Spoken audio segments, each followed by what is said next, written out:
Bonjour à tous, bienvenue dans cette nouvelle vidéo dans laquelle aujourd'hui j'accueille Florent qui est directeur, président de Bliss Édition. Qu'est-ce qu'on dit Florent? Président du monde. Ah, président du monde, salut Florent, tu vas bien? Salut, ça va et toi? Ça va, je te remercie beaucoup de pouvoir participer à ce petit débat interview et je vais te laisser te présenter pour les gens qui ne te connaissent pas encore. Bonjour à tous et à toutes. Je m'appelle Florent de Gletagne et je suis le cofondateur de Bliss Édition, plus anciennement connu sous le nom de Bliss Comics, euh, depuis fin 2015, début 2016. Ça dépend où est-ce qu'on met le début de l'aventure. Alors justement, avant de parler du début de l'aventure, qu'est-ce que représente pour toi l'univers Valiant? Euh, c'est à l'origine, c'était pour moi une proposition éditoriale original par rapport à ce qu'on trouvait soit d'un côté chez les Big Two, chez Marvel et DC, et de l'autre dans l'indépendant, Dark Horse, Image et consorts, ou dans les comics plus voilà, très très indé. Pour moi, c'était à l'époque, je le concevais comme ça, en tout cas quand j'ai commencé à lire en 2012, comme une proposition un petit peu hybride, où on avait un univers finalement assez mainstream de science-fiction, avec des super-héros, mais qui est très ancré dans le réel. C'est vraiment un univers qui est très contemporain, et aussi un univers où les auteurs, à cette époque-là, on construit l'univers Valiant par eux-mêmes. Il y avait vraiment des architectes en 2012 qui ont construit, ou plutôt reconstruit, puisque c'est un univers qui existait déjà auparavant, il y a des décennies de ça, mais on va peut-être en parler. Et donc les auteurs avaient une grande liberté créative. Ce qui pour moi, conceptuellement, équivalait à un peu un entre-deux entre le super-héros classique et le comics mainstream, et le comics indépendant où les auteurs ont quand même plus de liberté créative. D'accord. Alors Bliss existe depuis désormais 6 ans. Comment a commencé l'aventure pour toi, sachant qu'à la base tu n'es pas éditeur finalement? Oui, effectivement, l'aventure elle commence en. Alors je lis des comics, je lisais des comics depuis quelques années déjà, depuis 2012 à peu près. Et, euh, et l'aventure, elle commence en 2015. J'avais un grand intérêt pour les comics Valiant, mais pas que, mais c'était des BD que j'appréciais énormément. À l'époque, je participais à des podcasts qui existent toujours aujourd'hui, Comic City, que je salue si des gens de Comic City ou des gens de l'équipe qui nous regardent, on les salue. Euh, donc j'étais chroniqueur sur des podcasts qui chroniquaient la VO. Et je chroniquais, alors pas que, mais je chroniquais notamment les comics Valiant, puisque j'étais le seul à les lire. Et j'avais un petit peu un point de vue de nouveau lecteur sur l'univers des comics, quand d'autres chroniqueurs étaient plutôt des lecteurs de longue date, depuis l'enfance, depuis Strange, etc., Semic et autres. Et en gros, je lisais que de la VO quasiment, et j'étais familier du travail de Panini, qui éditait l'univers Valiant en France, qu'il a édité pendant à peu près 2 ans, jusqu'en 2015. Et en fait, en septembre 2015, ils ont annoncé, en réponse à une question sur Facebook, qu'ils arrêtaient la publication de l'univers Valiant. C'était la question, c'était ah, où est mon tome 3 de je ne sais plus quelle série. Et parce que ça faisait un an que les gens attendaient le tome 3. Et ils ont annoncé comme ça, ah bah non, en fait, on va pas, on a arrêté quoi. Et en plus, ils ont annoncé ça, je crois, 2 jours avant la sortie d'un tome 2 d'une série, qui en plus, du coup, ne s'est jamais fini. C'était Rai, il me semble. Le tome 2 de Rai qui ne s'est jamais fini chez Panini. Et du coup, 2 jours plus tard, j'ai fait un mail à Valiant pour leur dire, écoutez, c'est dommage ce qui s'est passé là. Je viens de voir la news de Panini. J'aime beaucoup ce que vous faites, mais c'est vrai que je trouvais que c'était pas forcément aussi bien défendu que je l'aurais aimé en VF. Et la réflexion a commencé là-dessus. Et moi, effectivement, j'étais pas du tout éditeur, j'ai pas du tout fait d'études là-dedans. Mais j'étais à un moment de ma vie où je devais retrouver je changeais de travail, je changeais de ville, je devenais père aussi. Et donc il y a plein de changements qui étaient à prévoir. Et j'ai essayé de me créer mon propre métier parce que je galérais à en trouver un nouveau. Et c'est comme ça que ça a commencé. Et 2 mois plus tard, en novembre 2015, on avait un accord et en avril 2016, les premiers bouquins sortaient en librairie. Donc beaucoup d'amour pour cet univers. Quand tu reprends, tu l'as dit, donc ça a été, tu passes après Panini. Ça a été, je pense, un gros challenge pour toi de défendre un univers que tu connaissais, mais que Panini n'avait pas réussi lui à défendre. Qu'as-tu fait de plus ou différemment par rapport à Panini selon toi? Certes, j'avais pas l'expérience d'un éditeur installé depuis des décennies. En revanche, j'avais que Valiant à défendre à mon catalogue à cette époque-là.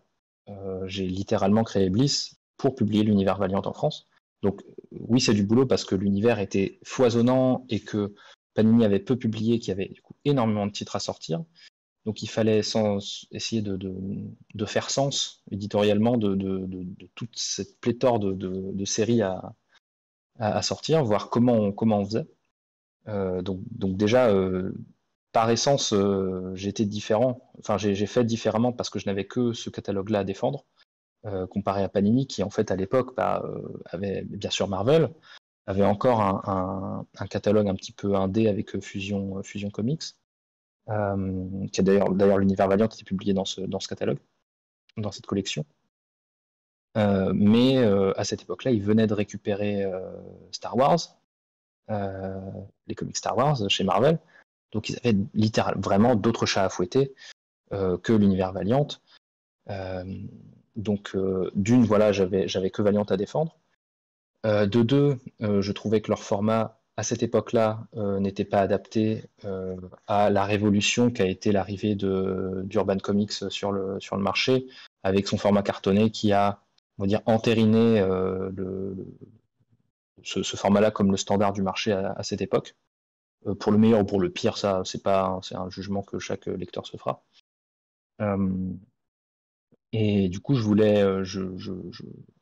que nos bouquins ressemblent à des bouquins d'un éditeur installé qui fait des livres de qualité en format cartonné. Moi, mon modèle, c'était Delcourt, hein, c'était le travail que faisait à l'époque Thierry Mornay et que fait toujours Thierry Mornay chez Delcourt. Et donc offrir un format qui permette aux libraires et aux lecteurs et lectrices de dire oui, ce bouquin-là, c'est un comics que je pourrais mettre à côté de mes comics Urban ou Panini ou Marvel. C'est pas un petit format souple où on se dit qu'est-ce que c'est que ce truc, ça ressemble à des super-héros, mais en même temps le format est un peu cheap, donc qu'est-ce que voilà, c'était pas bien placé dans le catalogue Valiant, dans le catalogue de Panini. Donc j'ai travaillé à trouver un nouveau point d'entrée déjà efficace. Ça a été le récit complet The Valiant, qui a été notre première sortie, signé par Matt Kindt et Jeff Lemire, Paul Rivera, et trouver un écrin, un format qui soit au standard du marché, tout simplement pour qu'on soit pas discernable de la concurrence qui avait beaucoup plus de moyens que nous.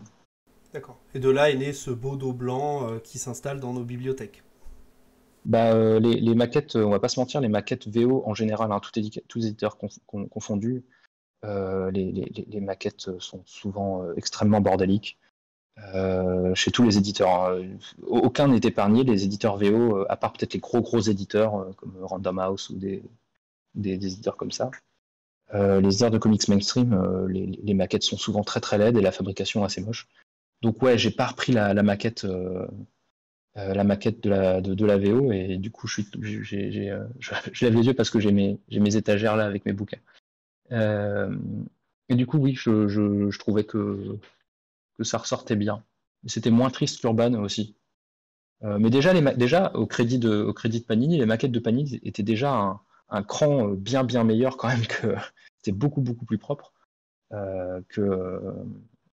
que que la maquette VO, quoi. Donc oui, sont arrivés les dos blancs et puis les petits codes couleurs pour les séries et tout.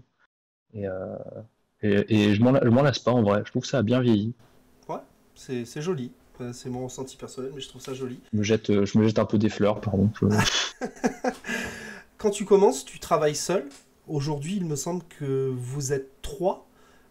Comment Ouais. se passe cette transition de 1 à 3 et comment du coup ça se passe dans une maison d'édition avec 3 salariés finalement? Alors on a commencé à deux avec mon associé minoritaire qui est Jérémy. Euh, mais qui avait gardé son travail à temps plein, donc il était avant tout là pour qu'on puisse échanger sur le travail d'édito, et puis aussi pour me prêter main forte sur les salons, et voilà, les deux, c'était comme ça a été comme ça pendant presque 2 ans, oui, pendant 2 ans environ.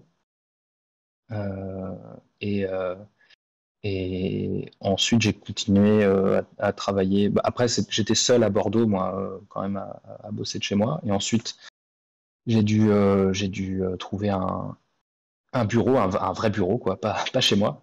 Et effectivement, j'ai pris une salariée, Célia, qui est toujours donc éditrice, que j'ai pu embaucher. Et oui, disons on ne s'improvise pas manager, c'est pas évident. C'est pas, oui, c'est pas évident, c'est pas un travail évident d'animer une équipe, enfin aussi petite soit-elle. Mais Célia, elle a apporté énormément de fraîcheur par le fait que j'ai quelqu'un avec moi dans un bureau. Ça fait quand même quelque chose hein, pour échanger, pour aussi trouver des idées, amener des idées éditoriales aussi, travailler sur la communication aussi, ce que je faisais trop peu et trop mal.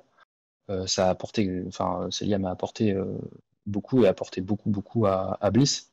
Et on est effectivement trois en ce moment parce qu'on a depuis 2 ans une apprentie en alternance qui fait aussi un super boulot sur les réseaux sociaux. Et d'ailleurs, enfin, les gens qui nous suivent sur les réseaux sociaux euh, ne, ne, se, ne, se, ne, ne soutiennent pas de compliments pour Mathilde. Donc je la salue aussi. Effectivement, on salue Mathilde, on y reviendra un peu plus tard. Il y a quelque chose aussi qui différencie forcément les titres Bliss, c'est qu'ils sont soumis au crowdfunding. Financièrement, est-ce que c'est pour toi un idéal ce crowdfunding ou au contraire c'est quelque chose qui t'a été contraint finalement? C'est euh, c'est plutôt une contrainte. À la base, on a lancé ça pour le premier crowdfunding, c'était pour un projet de patrimoine, c'était pour l'ancienne série Archer and Armstrong de Barry Windsor Smith, tout simplement parce qu'on se disait le patrimoine, c'est très compliqué à vendre, ça se vend assez peu, même des choses comme même du Jack Kirby publié par Urban, ça va pas se vendre à des milliers d'exemplaires. Donc on s'est dit, bon bah là, on a Barry Windsor Smith, on a un très beau livre, on va essayer de faire un beau truc sur un financement participatif avec une sortie prévue des mois plus tard. Voilà, il faut vraiment que ça se fasse pour que ça soit financé, pour qu'on puisse lancer le projet, etc. Et, euh, et en vrai, on a continué ensuite quasiment de 2 ans, quasiment sans refaire trop de crowdfunding, à part pour des opérations assez spéciales comme des coffrets intégrales ou des choses comme ça, des choses très spéciales. Mais en vrai, c'est devenu une nécessité aujourd'hui parce que le marché du comics c'est tant restreint et toujours tant concurrentiel malgré son étroitesse que pour exister, pour qu'un livre soit rentable, on est obligé de le financer. Mais on essaye de faire à chaque campagne, depuis qu'on le fait pour nos titres, on essaie d'en faire une force, c'est-à-dire que, et je pense que ça marche pas trop mal à notre échelle, parce que moi j'ai monté Bliss en tant que lecteur, enfin je suis devenu éditeur pour sortir les livres que je voulais voir en tant que lecteur. Euh, et le fait de retrouver sur Ulule une proximité avec les gens, de pouvoir faire vivre notre communauté aussi au plus près, en direct, quoi, littéralement, on n'a pas d'intermédiaire. C'est hyper chouette de pouvoir leur offrir des goodies cool, de pouvoir leur offrir pouvoir aussi s'amuser éditorialement avec des couvertures collector, avec des choses comme ça. Nous, ça apporte de la fraîcheur aussi, et ça permet de faire vivre la communauté. Ça fait aussi une publicité sur les réseaux aussi, finalement, on va pas se mentir. On est présent sur Ulule. En plus, maintenant, on est plutôt bien soutenu par la plateforme parce que, à force, on est quand même un de leurs plus actifs, on va dire, porteurs de projets. Donc, c'était contraint. C'est toujours contraint par le marché. Moi, si je vendais 5000 bouquins Valiant par mois, j'aurais pas de problème à ne pas faire de crowdfunding, il n'y a pas de souci. Mais j'en ai besoin. J'en ai besoin aujourd'hui. Effectivement, pour resituer, ça va très très vite. Les crowdfunding chez vous, en 3-4 jours, c'est très vite. Le palier est largement atteint. Et tu parlais justement de cette proximité avec la communauté. On va en parler justement puisque la prochaine question c'était au niveau de la communication, comment s'en sort Bliss. Moi ce que j'ai remarqué c'est que vous êtes relativement réactif sur les réseaux et j'avais prévu notamment de saluer Mathilde. Oui, elle fait un super boulot. C'est vrai que le fait d'avoir quelqu'un qui est dédié aux réseaux sociaux, c'est un énorme atout, hein, c'est sûr. C'est sûr. On salue aussi son travail sur les campagnes, puisqu'elle bosse beaucoup sur les campagnes de crowdfunding, sur l'habillage, sur la communication de la campagne, sur tous les visuels et tout. Elle conçoit aussi les contreparties, donc elle fait un super taf. Ouais, complètement. Et c'est un boulot à part entière, et ça prend énormément de temps, quoi. Communiquer sur les réseaux, c'est une taf. Et elle s'en sort plutôt bien finalement. Oui, je trouve aussi. Autre point de proximité avec la communauté, depuis la période de confinement, il y a 1000 pages gratuites qui ont été mises à disposition pour les lecteurs sur votre site internet. Je trouve personnellement que l'idée est absolument géniale et j'ai commencé à en profiter et à découvrir des titres que maintenant j'ai très envie d'acheter, c'est pas bien. Est-ce que tu peux me parler un peu de ce choix de mettre 1000 pages à disposition gratuite? Je trouve qu'il y a très peu, voire pas d'éditeurs qui le font aujourd'hui. Sur Urban notamment, on peut voir 2-3 pages pour certains bouquins, mais ça s'arrête là. Et là, pour certains titres, on a 100-150 pages de votre part. Mmh. Déjà, je pense, je ne veux pas m'avancer, mais je pense qu'il y a des contraintes un peu contractuelles, j'imagine, pour des éditeurs comme Urban ou comme Panini, de ne pas pouvoir faire ces choses-là. Peut-être ils ont des limitations à ce niveau-là. Nous, on a l'avantage de travailler quand même depuis 6 ans, plus de 6 ans maintenant, en confiance avec Valiant. Et aussi, filer des pages gratuites, filer des chapitres gratuits. En fait, ça va pas. C'est pas. Enfin, c'est un peu comme la rhétorique du piratage, quoi. Je veux dire, c'est des gens qui n'auraient pas de toute manière acheté. Oui, il y a des gens qui chopent nos bouquins en numérique, qui les téléchargent. Oui, comme les scans des mangas, et le manga, c'est la majorité des BD vendus en France. Bon, l'argument, voilà, il est caduque. Nous, on a des grosses intégrales. On a des intégrales qui font 7, 8, 900 pages. Il est normal pour nous qu'on file le premier arc narratif de ces intégrales-là, parce que c'est des gros bouquins qui, alors maintenant, avec en plus la hausse des prix, restent toujours très peu chers, à 49 €, enfin, c'est mon avis. Mais ça reste un gros achat.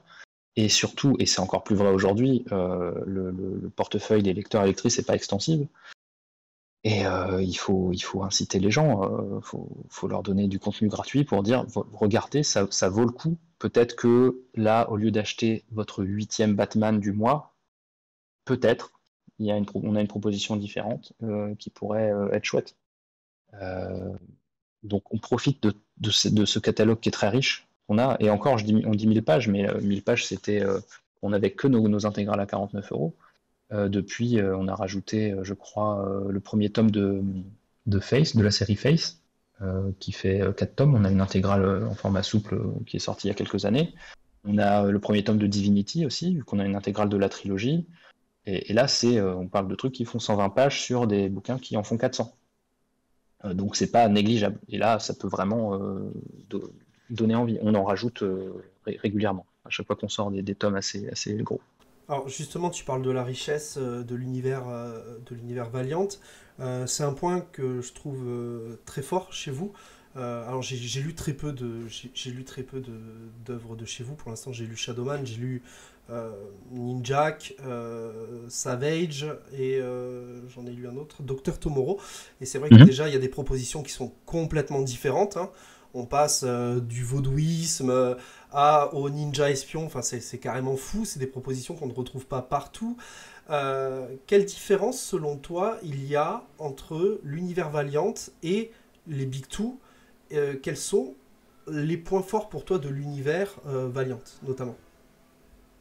Bah, la différence, c'est que, on va me dire, bon, ça fait 6 ans qu'on publie, on a publié plus de 80 titres dans l'univers, donc est-ce que l'argument est toujours valable? Je pense que oui. C'est un univers qui est accessible. C'est-à-dire qu'on peut prendre les bouquins et les personnages vraiment par n'importe quel bout. Il n'y a pas de souci. On ne sera jamais perdu, on ne va jamais te demander de lire Spider-Man numéro 28 et Uncanny X-Men 12 pour comprendre ce qui se passe. Il n'y a pas des crossovers à répétition tous les ans qui disent tout va changer. Il y a des crossovers, il y a eu quelques events, beaucoup moins aujourd'hui, mais il y a eu quelques events chez Valiant, mais qui ont toujours été extrêmement faciles d'accès. D'ailleurs, j'ai commencé ma publication par un event qui s'appelle The Valiant, qui est un crossover, mais qui est hyper accessible et qui est conçu pour être un point d'entrée idéal dans l'univers Valiant. Et donc moi, mon argument, c'est de dire, tu t'aimes le code, un peu les BD plutôt horrifiques ou un peu ésotériques, bah écoute, regarde du côté de Shadowman, Punk Mambo, ces titres-là, c'est une ambiance qui peut te plaire. T'aimes bien l'anticipation, les X-Men, des trucs avec des thématiques qui sont très contemporaines. Bah tu peux lire Harbinger, c'est le comics, c'est la BD, enfin c'est une des BD les plus denses idéologiquement et que j'ai pu lire et les plus passionnantes. Bah t'as Harbinger. Si t'aimes bien l'action, plus le côté actionneur, t'as plus Bloodshot. Et encore, dans Bloodshot, t'as aussi des choses beaucoup plus psychologiques, comme le run de Jeff Lemire, par exemple. Donc il y a vraiment des propositions assez spécifiques pour plein de goûts différents. D'un côté un peu fantasy, un peu à la Conan, tu vas avoir XO d'une certaine manière, XO Manowar, ou le guerrier éternel, par exemple. Voilà, donc ça c'est une force, c'est l'accessibilité. Du côté, il y a moins de titres. Alors aujourd'hui, il y a beaucoup de titres, mais les embranchements et les croisements sont on va dire, relativement... il n'y en a pas 50, et du coup, on peut naviguer d'un titre à l'autre sans aucun problème, et c'est un univers cohérent, mais qui peut se lire par plein de bouts différents. Pour moi, c'est la plus grande force. Et pour beaucoup de ces titres, c'est aussi la grande liberté de ton des auteurs. Pour moi, sur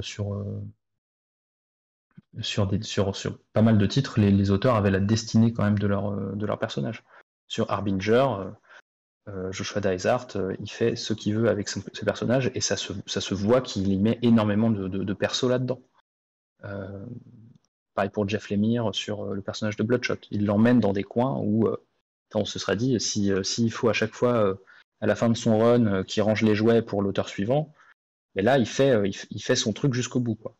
Donc c'est très frais et c'est très attirant comme. Enfin, pour moi, c'est un argument extrêmement efficace en faveur de l'univers Valiant. Les titres, selon toi, les plus appréciés du catalogue et ceux que tu recommanderais? Bah, alors c'est très divers, mais je dirais que si on s'intéresse à l'univers partagé de Valiant, le côté vraiment univers mainstream, univers de science-fiction, à la Marvel et DC, mais un peu différent, en plus contemporain, en plus facile d'accès, lisez The Valiant. Lisez The Valiant, c'est un récit complet, c'est magnifiquement illustré par Paulo Rivera. C'est coécrit par deux auteurs qui sont parmi les deux plus talentueux de l'industrie, Matt Kindt et Jeff Lemire. Donc, est-ce qu'on peut les présenter? Je ne sais pas. Je ne sais pas si tu mettras plein d'images en illustration, mais il y a un nombre incroyable de titres. Les derniers en date, Mind Management, sorti en français il n'y a pas longtemps chez Monsieur Toussaint Louverture, qui est une série absolument incroyable. Et c'est un parfait point d'entrée dans l'univers partagé. Et ça tombe bien parce que on l'a réédité ce titre, on l'avait édité pour la première fois donc en 2007. En 2016, c'était notre premier titre. On l'a réédité en 2020 et on en a fait depuis un pack avec un autre récit complet qui s'appelle Book of Death. Un pack pour 20 €, les deux bouquins. Je pense que ça n'existe, enfin, on ne peut pas trouver meilleur. Pour du cartonné et tout, je passe les opérations un peu spéciales, Batman ou autres, d'Urban ou Panini, mais il y a pas meilleur rapport qualité-prix, quoi. Et ce pack-là, vous demandez le pack découverte Valiant chez votre libraire, et il vous le commande, et vous avez 400 pages qui vous plongent dans l'univers Valiant avec, vous verrez passer Ninja, Bloodshot, le guerrier éternel, plein de personnages très très cool, et qui pourront vous donner envie de dire ah tiens, ça, ce personnage il est hyper badass, ok, je vais suivre sa série, je vais suivre Ninjak parce que vraiment dans The Valiant il fait des moves de ouf, voilà. Ou alors l'histoire personnelle de Bloodshot, son PTSD de soldat manipulé, un peu dans la veine d'un Wolverine Weapon X. Ça a l'air hyper cool et hyper profond ce truc-là. Allez, go, je vais aller lire Bloodshot Reborn de Jeff Lemire. Voilà, c'est un parfait point d'entrée pour l'univers partagé. Et après, après, tu me dis des choses spécifiques en fonction du lecteur ou de la lectrice, de ce qu'il aime. Je peux te sortir à peu près tout. Pour des choses plus solo et plus accessibles, on va dire moins dans le super-héros badass. Notre intégrale Face, elle est parfaite. La série est hyper fraîche, elle est hyper cool et ça peut donner envie de lire Harbinger, qui est pour moi le chef-d'œuvre de l'univers Valiant, parce que c'est dans Harbinger que le personnage de Face est apparu. C'est un de mes prochains titres. Harbinger, et tout le cycle psiotique, ce qu'on appelle le cycle psiotique, les 3 titres Joshua Dysart, donc l'intégrale Harbinger, la série Imperium et Vie et mort de Toyo Harada, qui sont 3 titres qui parlent d'addiction, de conflit de génération, de lutte de pouvoir, d'impérialisme, de néocolonialisme, de plein de choses passionnantes, de géopolitique, mais c'est trop bien. Alors, c'est vrai que pour les gens qui liraient principalement du Bectou, il y a quand même des points de comparaison, on peut dire, avec l'univers Valiant. Hein. Moi, notamment, quand j'ai lu Shadowman, j'ai pensé à Ghost Rider, d'une certaine manière. On pourrait comparer Bloodshot à du Punisher ou du Wolverine, comme tu l'as dit. Ouais. Le cercle psiotique aux X-Men, ni plus ni moins. Etc., etc. Et on peut largement s'y retrouver. Tu parlais notamment du rapport qualité-prix. Vous avez des tarifs relativement abordables.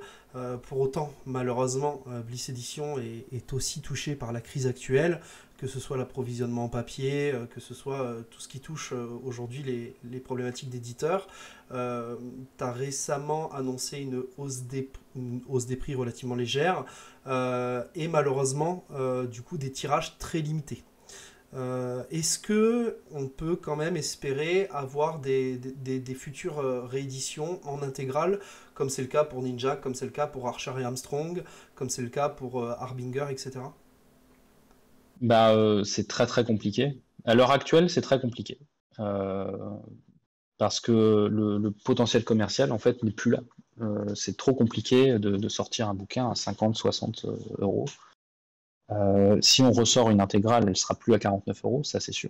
Parce que c'est plus tenable, et c'était même déjà plus tenable avant, mais je m'y accrochais par principe, mais c'était déjà plus tenable économiquement.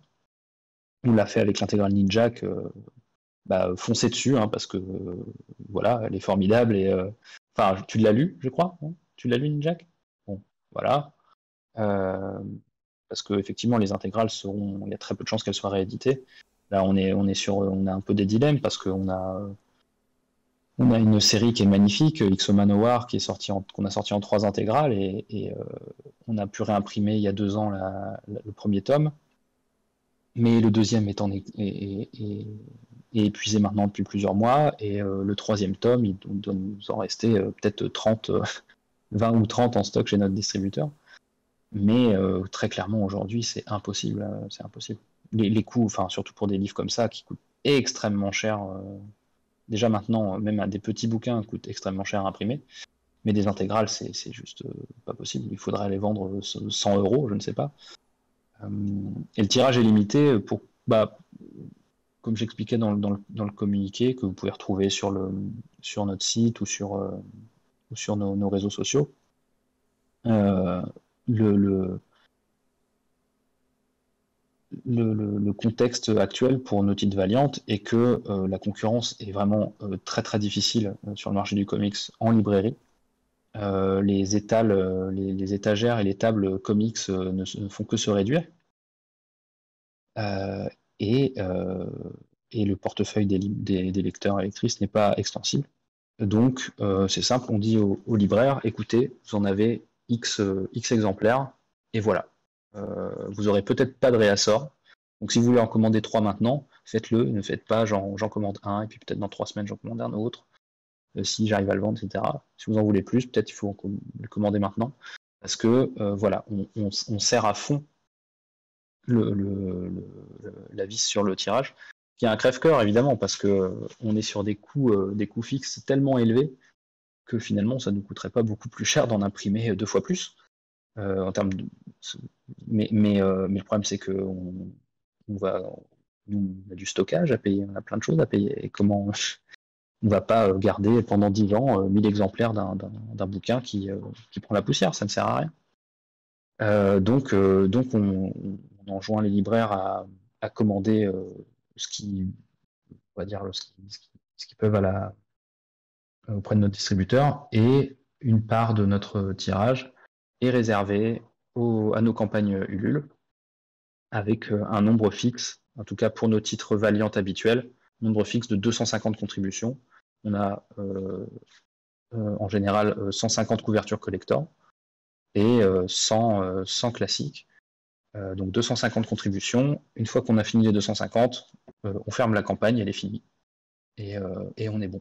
On n'a même plus un exemplaire collector pour nos archives. Littéralement. C'est vraiment, on envoie toutes les collectors et c'est fini. Nous, on n'en a même pas. Donc voilà, on sert, et l'objectif, c'est de dire, peut-être qu'on arrivera à faire remonter les ventes aussi en librairie. Ça, on ne sait pas, on n'est pas à l'abri d'un rebond éditorial. Ça va dépendre aussi des titres. Il y a des titres sur lesquels on a plus d'espoir que d'autres.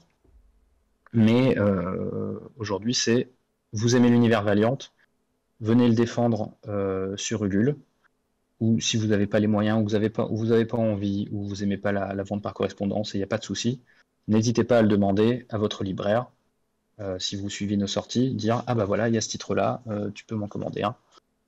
Parce que peut-être dans 3 mois, il y en aura plus dispo, quoi. Ou il faudra peut-être attendre les quelques retours des libraires qu'il y aura peut-être dans quelques mois, quoi. Tu parles de rebond éditorial, j'enchaîne un petit peu avec une question que je n'avais pas forcément prévue. On a eu, il y a quelque temps, un film Bloodshot qui n'a pas forcément trop fait honneur à l'univers, mais moi, à l'époque qui était néophyte, je trouvais que c'était pas foufou.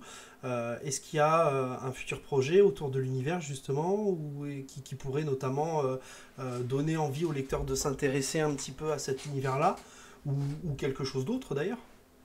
Oui, il y a. Le film Bloodshot est vraiment très très mal tombé, c'est assez terrible, puisqu'il est sorti littéralement la semaine du confinement. Il devait sortir mercredi, et le confinement a été décidé le vendredi soir précédent. Et d'ailleurs, toutes nos sorties ont connu le même sort que le film, nos sorties dédiées aussi à Bloodshot.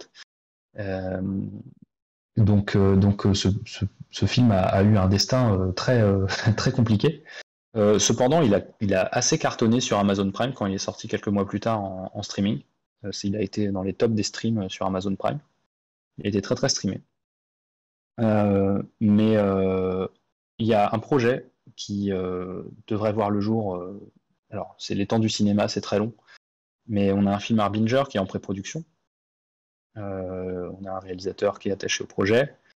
On a un script qui est finalisé et les choses devraient avancer. Il prévoit un début de production, je crois, à la rentrée. Donc on peut espérer pour fin 2023, 2024, on ne sait pas. C'est toujours très compliqué avec les studios, ils peuvent décaler de 1 an, 2 ans la sortie des films.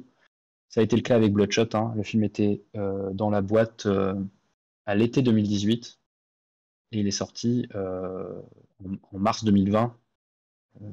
Et bon, bonne stratégie de Sony qui ne pouvait pas, j'imagine, prévoir le Covid, mais à la base, il a été au dernier moment décalé d'un mois.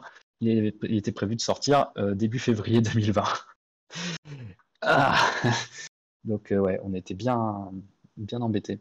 Donc ouais, un film Harbinger qui arrive. Donc Voilà. ça pourrait être très cool d'avoir vraiment quelque chose autour Ça, de tout le cercle psiotique finalement. bah, si on a une vraie histoire de teen, euh, d'ado, mais que le sujet profond justement du malaise adolescent, des conflits de génération est bien traité, ouais, ça peut être super. Il y a un potentiel énorme sur cette série de toute manière. Tout à fait. Quel bilan tu fais entre le début de l'aventure Bliss Edition et aujourd'hui? Ah bah c'est le bilan, bah c'est compliqué de faire un bilan parce que je suis toujours, on est toujours là et on est content d'être toujours là. Ça Ouais. a beaucoup, la boîte a beaucoup évolué depuis. Je passais de tout seul dans mon bureau à faire que des titres valiantes et en sortir 2 par mois tout seul, euh, à avoir maintenant un catalogue plus diversifié avec de la BD 1D, avec des projets plus engagés, avec maintenant de la bande dessinée jeunesse depuis un peu plus de 2 ans maintenant. Et c'est notamment sur la jeunesse qu'on place beaucoup d'espoir et enfin, c'est là où c'est cette direction que prend notre catalogue en tout cas. Donc en fait, c'est pas tellement une bilan, mais c'est un peu une leçon. Faut toujours trouver des choses qui nous donnent envie de continuer, parce qu'on se prend des pains dans la tronche tout le temps. Tout le temps. On a eu le Covid, ça a été très compliqué. Sinon on arrête en fait. Il faut toujours trouver des choses qui nous donnent envie. C'est un métier passion. Enfin, c'est vraiment une expression un peu nulle, quoi, métier passion, mais et pour le coup, oui, c'est vraiment un métier passion, hein. Je vendrais, je sais pas, peut-être je minerais je minerais des crypto-monnaies ou je ferais autre chose, quoi, si je voulais avoir des thunes ou enfler des gens. Mais euh, ouais, ça a commencé par la passion de Valiant et aujourd'hui, on a étendu cette passion à plein d'autres choses et c'est hyper chouette pour pas justement qu'on tombe dans la lassitude de faire que ça. Euh, En plus, on a ce qui a été une malchance et une chance aussi, c'est que Valiant, à cause du Covid, a réduit pas mal sa voilure en termes de sortie. Donc on a eu moins de titres, tout simplement, à sortir chez Valiant. Et il a fallu se dire, ok les gars, qu'est-ce qu'on fait, quoi. Et de coup de cœur en coup de cœur, on se dit, ok, les titres de Kay O'Neill, c'est formidable, le Cercle du Dragon T, on n'a jamais fait de jeunesse. C'est trop beau, c'est hyper enthousiasmant. J'ai un gamin, j'ai envie de faire lire ça à mon gamin. Euh, à Lego, on fait ça et ça a été notre premier titre jeunesse, sorti un peu nulle part, et on en a plus vendu que n'importe quel titre Valiant, à part nos tout premiers, quoi, en 6 ans, en 5 ans. Il y a Kaiju Max aussi notamment chez vous. Il y a Kaiju Max, Kaiju Max c'est un des livres dont je suis le plus fier, je pense, parce que c'est un énorme coup de cœur, c'est une série qui est d'une profondeur rare, c'est un énorme ovni qui mériterait qu'on en vende 10 fois plus et que ça gagne des prix partout. Pitié, l'idée Kaiju Max, c'est incroyable. En plus, il faut qu'on finisse cette série. Il y a un 3e tome qu'on doit sortir l'année prochaine. Et on va se battre pour conclure en beauté cette série. Donc ouais, on trouve la passion aussi dans d'autres projets pour se renouveler et pour ouais. se garder frais, quoi. Quelle vision tu as aujourd'hui du marché français autour du comics et quelle vision, enfin, comment tu l'imagines dans quelques années? Hmm. Alors là, que je vois mon avis no cap, c'est le marché, il fait plus que, il représente plus que 4% de. Tu m'as dit avant de tourner qu'on parlerait pas trop de chiffres, mais tu m'as amené sur les chiffres. Alors moi je parle de chiffres. Le marché du comics c'est 4% de la BD. C'était 3 fois plus il y a 6 ans. Donc le marché a grandi, hein, de la BD en général a grandi, mais il a clairement stagné. Enfin, il a été en recul et a stagné beaucoup en ce qui concerne les comics. Mais il y a toujours les gros éditeurs, il y a toujours des tas de licences indé qui sortent, en plus des Big Two. Il y a énormément de choses. Euh, donc la concurrence est très très rude et on n'a pas les moyens en fait, de se battre en termes d'influence, en termes de surdiffusion auprès des libraires, en termes d'impact culturel. Hein. Quand on a Batman à son catalogue ou Spider-Man, c'est plus facile. Quoi.